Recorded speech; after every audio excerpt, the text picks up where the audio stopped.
Для них это как бы часть политической коррупции. У них есть телеканал, они заводят партию, этот телеканал показывает круглосуточно эту партию или политического лидера, и вот, да, и такой как бы круговорот политической коррупции, он Есть существует. проукраїнські олігархи вообще, в принципі?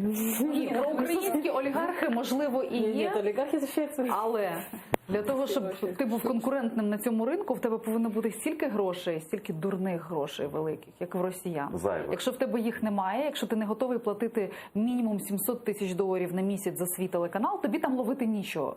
Тому проукраїнських олігархів, які якимсь не завдяки Росії заробленим там способом гроші так буде витрачати на телеканали, ну їх не може їх не може бути апріорі. Вот давайте загадаем Петру Олексійовичу Это совершенно другой логикой. Петро Алексеевич Они вообще Порошенко? не оперируют такими понятиями, как проукраинские олигархи. У них есть, условно говоря, там, они привыкли существовать в этой системе, да, там, с 90-х годов, когда они сначала скупили эти активы, потом коррумпировали политиков, чтобы защищать эти активы, лоббировали законы и так далее. То есть это система их выживания. Им каналы нужны не для того, чтобы защищать Украину и так далее. Им каналы нужны для того, чтобы защищать свои интересы.